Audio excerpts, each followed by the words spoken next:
Ever feel like you're just playing catch up with your finances? Like everyone else has this like secret playbook Yeah. and they're not sharing.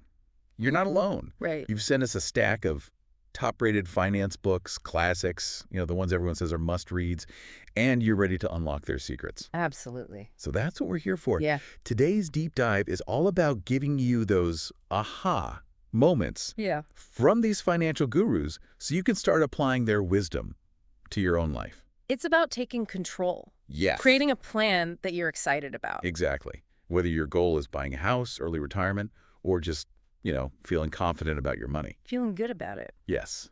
Ready to dive in. Let's do it. Now, the interesting thing is, even though these books come from different authors, different backgrounds, they all seem to agree on one fundamental thing. Mindset. Yes. Yes. Your mindset is the real game changer. It's like you can have the best blueprints in the world, but if that foundation is shaky, Oh, I see where you're going with this. the whole structure is compromised. Exactly. And that's where books like Rich Dad, Poor Dad, Secrets of the Millionaire Mind, Yeah. they really hit hard. They challenge you to examine your beliefs about money. Yeah. And those are often so deeply ingrained. Right. So like you don't even realize it. And they're holding you back. Yes. Like the idea that debt is just a normal part of life, or that investing is only for like the wealthy. Which is so untrue. Right. So these books, they encourage you to question those assumptions, those beliefs, and start seeing money as a tool you can control. Yes. You control it. It doesn't control you. It's not the other way around. Right. They emphasize this shift Yeah. from a scarcity mindset Yes. Scarcity versus abundance. where you're just like, ugh, never enough, Never enough. to an abundance mindset where you're like, I can create wealth. Caught this. Yes, I can achieve my goals. It's a complete shift. And a key part of that is understanding asset versus liability. Okay, so for anyone who hasn't read like Rich Dad, Poor Dad, break it down for us because it sounds kind of technical. It's actually really simple but powerful. An asset puts money in your pocket. A liability takes money out. That's a good way to put it. Rental property, that's passive income, that's an asset. Fancy car. Payments, insurance, it's going down in value. Even though it's technically yours. Even though it's technically yours, it's a liability. That's such a good, I'd never thought of it that way. It's not about how much you own. It's about how your money is, like, flowing. Exactly. Does that ever change the way you thought about buying something? Absolutely. Like a dream car. Maybe it's not so dreamy. It's about like, are you really getting what you're paying for? That's a perfect segue into kind of our next theme, which is smart saving and spending. Okay. And it's not about being a penny pincher. Yeah. It's about being intentional Yes. with your money. And making it work for you. Yes. And our stack of books, full of wisdom, like The Richest Man in Babylon. It's amazing to me how a book written like almost a century ago, I know. using parables, ancient Babylon, still relevant Right. today. It's wild. So what gems can we unearth? Give us the highlights. It really stresses paying yourself first. Before you even think about spending, set aside a portion for savings. It emphasizes living below your means, avoiding debt like the plague, Ooh, yes. and seeking opportunities to grow your wealth. It's like that saying, the best time to plant a tree was, 20 years ago? The second best time is today. Right. You don't need a windfall of cash, No, not at all. to start building wealth. You just have to start. You just got to do it. But speaking of starting, these ancient principles are great.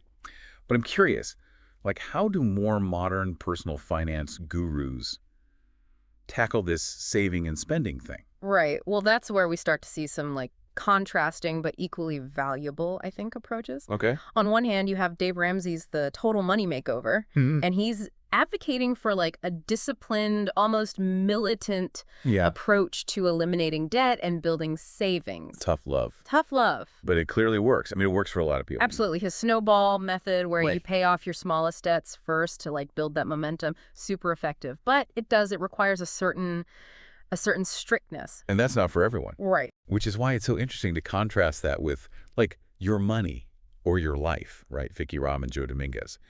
It's less about deprivation and more about mindful spending. Yes. Really understanding the trade-off you're making with your time and money. Think about it in terms of life energy. Oh, interesting. How many hours of your life did you trade for that, for that new gadget? Or that fancy dinner. Oh, it's like holding up a mirror to your spending habits. Exactly. It might not feel as like immediately gratifying as like erasing a credit card debt, I know. but long run, That awareness. yes, It's huge. it can be really powerful. So powerful. Both approaches, though, same goal, right? Absolutely. Financial freedom, control over your money, 100%. but different paths. Different paths, yeah. Yeah. So, we've laid the groundwork. Mindset, we've explored. Smart saving and spending. Now comes the fun part. Making your money work for you. Yes. And that's where investing comes in. Invest. But yes. investing can feel so intimidating, even for people who consider themselves like, good with money. Yeah, it can feel complicated. Yeah, but these books do such a good job at demystifying it Yes. and offering guidance for honestly any level. Any level. Okay, so let's start with The Millionaire Next Door. Yeah. It's like a classic. And I've heard it really kind of flips the script on what it means to be wealthy. It totally does. You know, most millionaires, What? not driving fancy sports cars, Yeah. not living in mansions. They're not? They're not. Who are they? Often, they're the people you'd least expect. No way. Living frugally, Really? investing consistently, Oh, right. letting that magic of compound interest work for them. Okay, hold on. Before we go any further, we got to talk about compound interest because it sounds kind of boring, but trust me, it's like the secret sauce of building wealth. Secret sauce, for sure. Right. Imagine you invest like $100, okay, today. You earn a 10% return.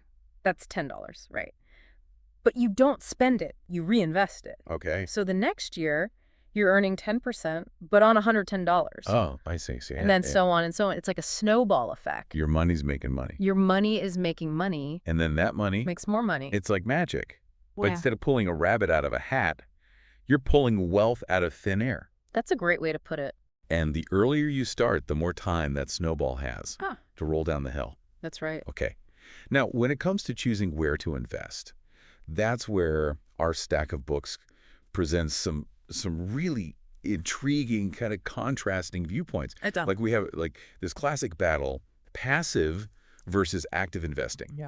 We have on one hand John Bogle, the Little Book of Common Sense Investing, singing the praises of this passive approach using low-cost index funds. Yeah. And on the other hand, you have Ramit Sethi, I Will Teach You to Be Rich, encouraging this more active approach to like potentially, outpace the market. That's right.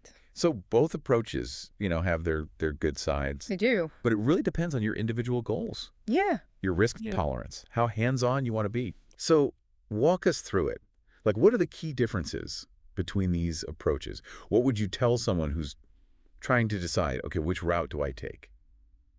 So it's like choose your own adventure. Right. But for investing, okay, so let's say I'm intrigued by this whole index fund thing. That Bogle kind of champions, Right. what's the basic idea? So index funds, they're like investing in the entire stock market at once. Whoa. Instead of trying to pick individual stocks, like which one's going to be the winner. Right. You're spreading your money across like hundreds, even thousands of companies. So it's like diversifying Yes. on autopilot. Diversifying on autopilot. You're not putting all your eggs in one basket. I like it. So this strategy, it's all about keeping it simple, minimizing fees, and just riding that overall upward trend of the market over the long term. Okay, that does sound pretty hands-off.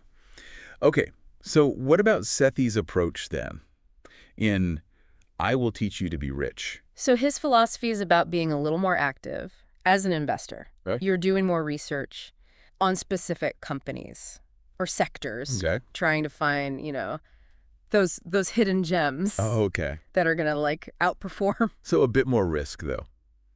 Sure. Bigger reward. Bigger reward. It does require more like time, research. Yeah. And you got to have a higher risk tolerance. Okay. Be ready for those ups and downs. Yeah, for sure. It's a little more a roller coaster. Okay, so fascinating. We've gone from like laying that foundation, right, of mindset Right. to exploring, smart saving, and spending. And now Yeah. we've even touched on different ways to make your money grow Yeah. through the power of investing. Yes. It's a lot. It is a lot. But here's the thing. The beauty of it is you get to personalize it. It's your journey. Fit your own goals. That's so true. Your comfort level. It's not one size fits all, is it? No, not at all. It's not about these rigid rules. It's about understanding these principles, and then you apply them in a way that works for you. This deep dive has been amazing. We've distilled so much wisdom from some really impactful books. And as we wrap things up, I want to kind of bring it back to you, our listener. We've covered a lot. Challenging your money mindset to Right. exploring different investing approaches. I mean, what clicked for you? What really resonated? What are you curious about now? Was it that assets versus liabilities framework, the power of compound interest? Maybe a particular book sparked your interest. I've given you a taste of these incredible resources. Absolutely. But the real transformation, it happens when you take action. 100%. So here's your challenge. Pick one thing, just one small step from this deep dive and commit to it. Apply it to your own financial life? Whether it's setting up that automatic savings plan, Yeah. finally reading The Richest Man in Babylon, or even just like having a conversation Yes. with a financial advisor. Even the smallest step can set you on that path towards financial freedom, confidence. You got this. You got this. Financial literacy, it's a journey, not a destination. Keep learning. Keep growing. Keep reaching for those financial dreams. Until next time, happy investing.